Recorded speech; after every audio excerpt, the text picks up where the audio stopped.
The name? I'm Preet Veselin, National Geographic. Yes, sir. 2 years ago in Jerusalem, I ran into quite a few moderate Arab voices who expressed the final desire that they no longer wish to supplant Israel, but they wish to live in peace in their own state. Yes. Do you find this is an increasing trend, and do you believe them? I don't believe it at all.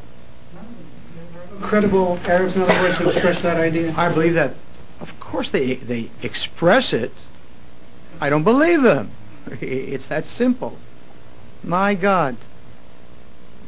They know that war will not give them a state. They know that. And so they speak to you, who are a nice chap, an American, who was raised in fair play and everything else. I was also raised in that way. Then I went to the Middle East and I learned about the real world.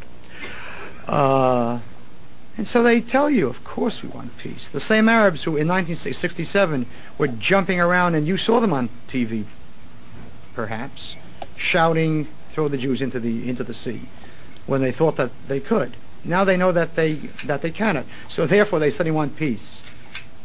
When we give them back everything, and they're once again 15 miles from the sea, what will happen then? What will happen then? The presumption is that they don't want peace. After 5 wars, that's the presumption. If they want to rebut that, they have to make the compromises and the changes, and not us. We suffered enough dead in wars begun by the Arabs. Yes. Mr. Yes. Kahane, sorry. Yes. Yes. You were a U.S. citizen until recently, when you were stripped of your citizenship. I'm still a citizen. The State Department claims I'm not. It's in the courts. Anyway, what I would like to question really is what your loyalty. Is your loyalty to the United States of America, or is it for Israel? And why? And you are actually, in a sense, helping people who would discredit Jews who have a responsible position in the U.S. government, like in the intelligence community or even in the State Department, whether they are loyal to Israel or to the United States, after you see what happened with Jonathan Pollard and others. What is your comment on that? I didn't know that John Walker was Jewish. I know. This kind of a selective choosing of Pollard, one Jew. The fact of the matter is that there were many traitors in many countries. A traitor is a traitor not because he's a Jew, but because he's a traitor. And don't try to play games with me. This country allows the concept of a dual citizen. This country allows it. Many countries do. Excuse me, sir. Excuse me. One thing we're going to get clear. After you've asked the question, then you're silent, and then I speak. After I finish, you can ask a second question. All right? Those are the ground rules when I speak. Now, this country allows a person to be a dual citizen, not of Israel and America, but of any country in America. And there are 6 million such people in this country. So stop playing games with me. Are you more loyal to this? Ask Poles, people who are Polish citizens and U.S. citizens. Are they loyal to Poland or this country? To Italy or this country? To Spain or this country? It's an outrageous question. I am a loyal citizen of both countries, being allowed to be so by the U.S. government. Yes. But I first wanted to comment on why he spoke too much, like while you wanted him to listen. It's because people, make press conferences for you and receive you. At the time, nobody listens to him, no matter where. Okay? And now I wanted to go on and tell you, you're sitting here for an hour, yes, trying to give people the impression that you're the strongest and you're going to kick the Arabs outside, and if necessary, even use nuclear weapons or whatever. So you're trying to make this statement for the media here. And me, as a Palestinian, I'm gonna make this statement that time is between us, and we're gonna take over. The country is ours. I mean, you have your nuclear weapon. We have our strength in our souls and our education that you're gonna trying to deprive us from.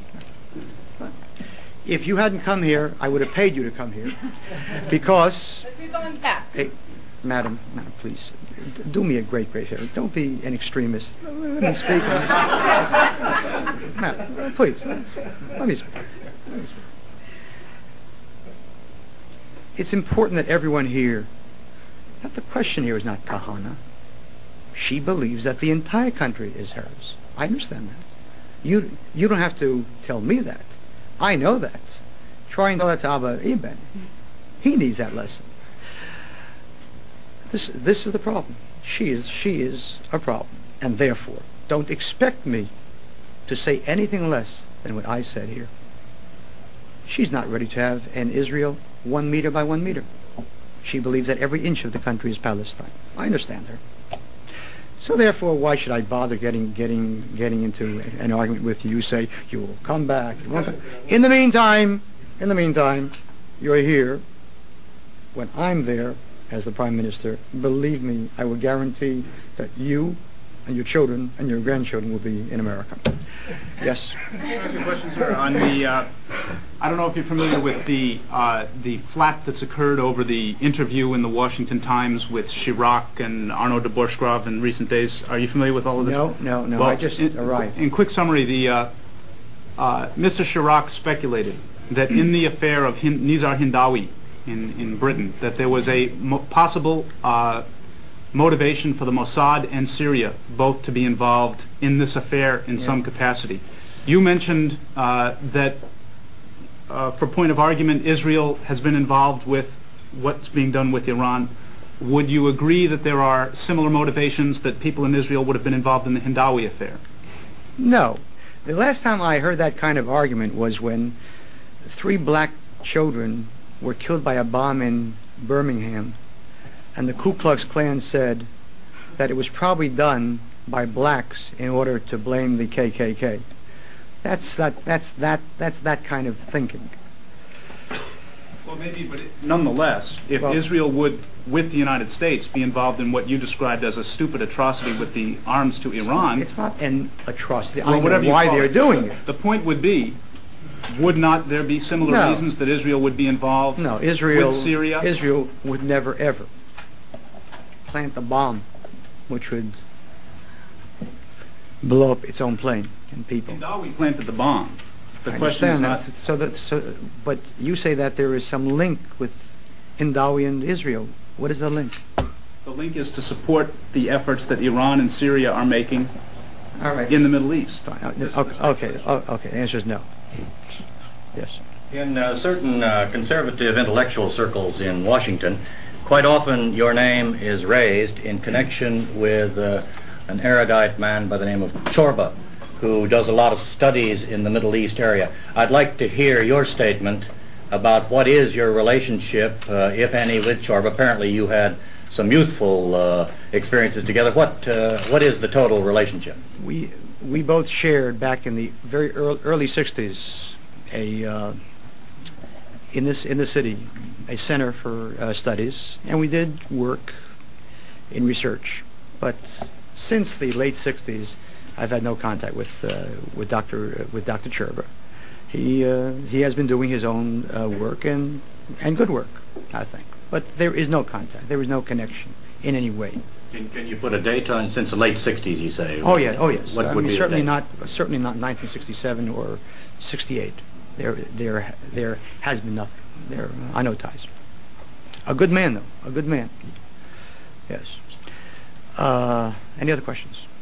Yes, Mr. Kahane. I am. My name is Hoda. I'm from Egypt. Yes. You just mentioned that if Egypt continues its position that the withdrawal should be from West Bank and Gaza and return of the refugees to their land, the Egyptians will not be sitting in Sinai.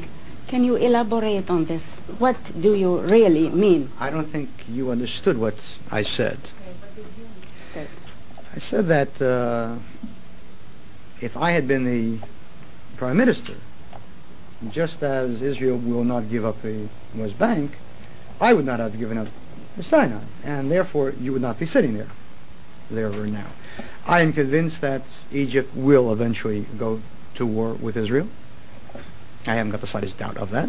What's your estimation of this peace between Egypt and Israel? I don't believe that there is a peace. The fact that there is no war For 11 years there was no war between Nasser and Israel. From 1950